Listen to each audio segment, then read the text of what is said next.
Breaking news Maharashtra CM పీఠంపై ఉత్కంఠ వేయటం లేదు. సీఎం అభ్యర్థిపై పలు ఊహాగానాలు చక్కర్లు కొడుతున్నాయి. మరోవైపు మహారాష్ట్ర సీఎం ప్రమాణ స్వీకారానికి ముహూర్తం కూడా ఖరారు చేసినట్లు సమాచారం అందుతుంది. నూతన సీఎం డిసెంబర్ 4న లేదా 5న ప్రమాణ స్వీకారం చేసే అవకాశం ఉందని తెలుస్తుంది. ముంబైలోని ఆజాద్ మైదానంలో ప్రమాణ స్వీకార కార్యక్రమం జరగబోతుంది.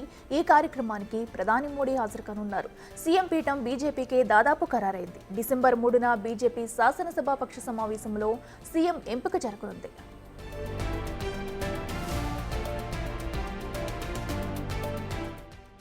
మహారాష్ట్ర సీఎంగా ఫడ్నవీస్ పేరు ప్రముఖంగా వినిపించినప్పటికీ తెరపైకి మరో పేరు వచ్చింది. కేంద్ర సహాయ మంత్రి మురళీధర్ మోహన్లను సీఎంగా ప్రకటించే అవకాశాలున్నాయని విస్తృతంగా ప్రచారం సాగుతుంది. ఈ నేపథ్యంలో ఇవాళ మహాయుతి కూటమి సమావేశం జరిగే అవకాశం ఉంది.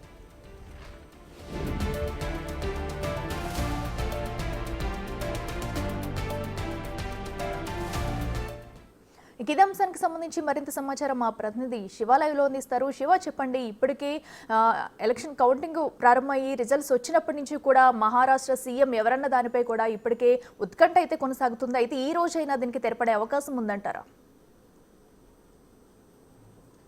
రైట్ అఖిల, మహారాష్ట్ర సీఎం అభ్యర్థి ఎవరు అనే దానిపై మాత్రం ఇంకా ఉత్కంఠ కొనసాగుతోంది. ఈరోజు మహాయుతి కూటమి అనేది సమావేశం కాబోతోంది. అంటే 2 రోజుల క్రితమే మహాయుతి కూటమి సమావేశం జరగాల్సి ఉంది. కానీ కొన్ని వ్యక్తిగత సమస్యల వల్ల ఏక్నాథ్ షిండే, ప్రస్తుత ఆపద్ధర్మ ముఖ్యమంత్రి ఏక్నాథ్ షిండే తన సొంత ఊరు సతారా వెళ్లవలసి ఉంది. ఈ నేపథ్యంలోనే ఈరోజు సాయంత్రానికి తన సొంత ఊరు నుంచి ముంబై చేరుకుంటారు. రాత్రి 8 గంటల తర్వాత మహాయుతి కూటమి సమావేశం జరిగే అవకాశం ఉంది. కానీ గత 3 రోజుల క్రితం ఏదైతే అమిత్ షాతో జరిగిన సమావేశంలో ముఖ్యమంత్రి అభ్యర్థి పీఠం అనేది బీజేపీకి ఇస్తాము, బీజేపీ అభ్యర్థి ముఖ్యమంత్రి అవుతారంటూ కూడా ఏక్నాథ్ షిండే అలాగే అజిత్ పవార్ తెలిపారు. కానీ ఎవరు అనే దానిపై మాత్రం ఇంకా సస్పెన్స్ అయితే కొనసాగుతుంది. అంటే ఇప్పటి వరకు ఉన్న సమాచారం ప్రకారం దేవేంద్ర ఫడ్నవీస్ ముఖ్యమంత్రి అభ్యర్థి అనేది ఒక ప్రచారం జరుగుతుంది. కానీ కొత్తగా తెర మీదకు కేంద్ర సహాయ మంత్రి మురళీధర్ మోహన్ను ముఖ్యమంత్రి పీఠం మీద కూర్చోబెట్టేందుకు ప్రయత్నాలు కొనసాగుతున్నట్లుగా ఒక ప్రచారం అయితే జరుగుతోంది. దీనికి సంబంధించి ఇది కేవలం కొన్ని ఊహాగానాలు మాత్రమే. అధికారిక ప్రకటన అనేది బీజేపీ కార్యాలయం నుంచి లేదా మహాయుతి కూటమి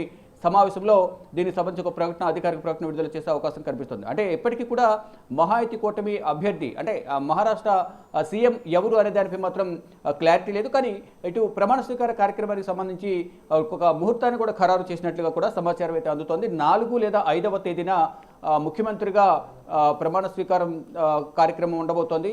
4 లేదా 5 ఈ 2 రోజుల్లో ఒక రోజులో ఈ ప్రమాణ స్వీకార కార్యక్రమం ఉంటుంది. ముంబైలోని ఆజాద్ మైదానంలో ఈ ప్రమాణ స్వీకార కార్యక్రమం జరగబోతోంది. ఈ ప్రమాణ స్వీకార కార్యక్రమానికి ప్రధాని నరేంద్ర మోడీ, అమిత్ షా, పలువురు కేంద్ర మంత్రులు, ఇటు ఎన్డీఏ కూటమి పాలిత రాష్ట్రాల ముఖ్యమంత్రులు, బీజేపీ పాలిత రాష్ట్రాల ముఖ్యమంత్రులు కూడా ఈ ప్రమాణ స్వీకార కార్యక్రమానికి హాజరయ్యే అవకాశం అయితే కనిపిస్తోంది. కానీ ఇక ఇప్పటికీ కూడా ఒక క్లారిటీ అనేది లేదు. ముఖ్యమంత్రి ఎవరు? బీజేపీకి ఈ ముఖ్యమంత్రి పదవి ఇచ్చేందుకు మిగతా పార్టీలు కూడా ఒప్పుకున్నాయి. కానీ ముఖ్యమంత్రి ఎవరు అనే దానిపై మొత్తం క్లారిటీ లేదు. అంటే దేవేంద్ర ఫడ్నవీస్ కాకపోతే ఇంకెవరు? మురళీధర్ పేరు అయితే వినిపిస్తోంది. దానికి సంబంధించి ఆయన కూడా ట్విట్టర్ వేదికగా అంటే సోషల్ మీడియా ప్రచారం చేసినంత మాత్రాన అది నిజం కాకపోవచ్చు, అధిష్టానం నిర్ణయమే తుది నిర్ణయం అంటూ కూడా ఆయన కూడా దీన్ని ఖండించే ప్రయత్నం అయితే నిన్న చేశారు. కానీ ఇప్పటికీ కూడా మురళీధర్ మోహన్ల పేరునే ప్రధానంగా తెర మీదకి తీసుకొస్తున్నట్లుగా తెలుస్తోంది. కానీ దానికి సంబంధించి అధికారిక ప్రకటన అనేది బీజేపీ అధిష్టానం ఇటు మహాయుతి కూటమి సమావేశం అనంతరం ఒక ప్రకటన చేసే అవకాశం అయితే కనిపిస్తోంది. ఇక 3వ తేదీన బీజేపీ శాసనసభాపక్ష సమావేశం జరిగిన తర్వాత ఆ సమావేశంలో బీజేపీ శాసనసభాపక్ష నేత ఎవరు అనేది ఎన్నుకుంటారో ఆ నేతనే ముఖ్యమంత్రిగా ప్రమాణ స్వీకారం 4 లేదా 5వ తేదీన ప్రమాణ స్వీకారం చేయబోతున్నారు. అయితే ఎవరు ఆ నేత అనేది కూడా ఉత్కంఠ అయితే కొనసాగుతోంది. బీజేపీ అభ్యర్థి ముఖ్యమంత్రి కాబోతున్నారు. ఆ అభ్యర్థి ఎవరు? దేవేంద్ర ఫడ్నవీసా లేదా ఇప్పుడు తెర మీదకి వస్తున్న మురళీధర్ మోహలానా లేదా ఇంకెవరి పేరైనా తెర మీదకి వస్తుందా అనేది కూడా ఒక 2 రోజులు ఆగితే కానీ ఒక క్లారిటీ వచ్చే అవకాశం కనిపిస్తుంది. మరోవైపు ఈరోజు సాయంత్రానికి ఏక్నాథ్ షిండే తన సొంత నుంచి ముంబై చేరుకుంటారు. రాత్రి 8 గంటల తర్వాత మహాయుతి కూటమి సమావేశం అయితే జరగబోతోంది. అయితే ఈ సాయంత్రం జరిగే సమావేశంలో ఇక పోర్ట్ఫోలియోలకు సంబంధించి ముఖ్యమంత్రి పదవి బీజేపీకి వెళ్ళిపోయింది ఆల్రెడీ. ఇక ఈ సమావేశంలో పోర్ట్ఫోలియోస్ ఎవరెవరికి ఏమి ఇవ్వాలనే దానిపై మాత్రం ఒక క్లారిటీ రావాల్సింది. కానీ ఒక ప్రచారం అయితే జరుగుతోంది. ఏక్నాథ్ షిండే హోమ్ మినిస్ట్రీ తనకు ఇవ్వాలి అనేది అంటే తన కూటమికి ఇవ్వాలనేది ఒక ప్రధానంగా తన పార్టీకి ఇవ్వాలనేది ఒక ప్రధానంగా ఒక సమస్యను తీసుకొచ్చినట్టుగా తెలుస్తోంది. అంటే ఇది ఒక సమస్యగా పరిగణిస్తున్నారు మహాయుతి కూటమి నేతలు. కేవలం ఇటు బీజేపీ మాత్రం హోమ్, ఫైనాన్స్ అలాగే ఆర్థిక రెవెన్యూ ఈ 3 శాఖలు బీజేపీ వద్దే ఉండాలి అనేది ఒక ప్రతిపాదన ఉన్నట్టు తెలుస్తుంది. కానీ ఇటు ఏక్నాథ్ షిండే మాత్రం తన కుమారుడికి డిప్యూటీ సీఎం, మరోవైపు హోంశాఖ కూడా ఈ షిండే వర్గానికి ఇవ్వాలనేది ఒక ప్రతిపాదన ఉంచినట్లుగా తెలుస్తుంది. ఇది సమస్యగా మారే అవకాశం కూడా ఉండే ఛాన్సెస్ ఉన్నట్లు ఇటు బీజేపీ అజిత్ పవార్ వర్గం చెప్తూ ఉన్నారు. కానీ మరోవైపు ఇప్పుడు ప్రజెంట్ ఏక్నాథ్ షిండే కుమారుడు శ్రీకాంత్ షిండే ఎంపీగా ఉన్నారు.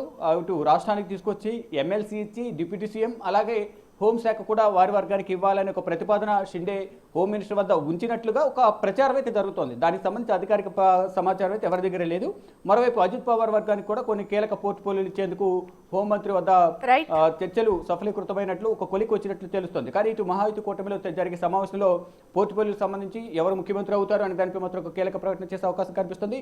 ఇక 4 లేదా 5వ తేదీన నూతన ముఖ్యమంత్రి ప్రమాణ స్వీకారం చేస్తారు. ఒకవేళ దేవేంద్ర ఫడ్నవీస్ కాదని ఎవరికనిస్తే దేవేంద్ర ఫడ్నవీస్ ను జాతీయ రాజకీయాలకు తీసుకొచ్చి బీజేపీ జాతీయ అధ్యక్షుడిగా చేసే అవకాశం కూడా ఉన్నట్లు మరో ప్రచారం జరుగుతుంది. మొత్తంగా చూసుకుంటే మహారాష్ట్ర ఫలితాలు వచ్చి అంటే నవంబర్ 23 ఫలితాలు వచ్చాయి. కానీ ఇప్పటి వరకు ముఖ్యమంత్రి పీఠం ఎవరికి ఇవ్వబోతున్నారు, ఎవరు ప్రమాణ స్వీకారం చేస్తారనే దానిపై మాత్రం ఒక క్లారిటీ లేదు. అందరూ కూడా ఉత్కంఠగా ఎదురు చూస్తున్న పరిస్థితి కనిపిస్తుంది. మరో 2 రోజుల్లో ఈ రోజు లేదా రేపు ముఖ్యమంత్రి పీఠం మీద ఎవరు కూర్చోబోతున్నారు, ఎవరు ప్రమాణ స్వీకారం చేయబోతున్నారు అనే దానిపై మాత్రం క్లారిటీ వచ్చే అవకాశం కనిపిస్తోంది.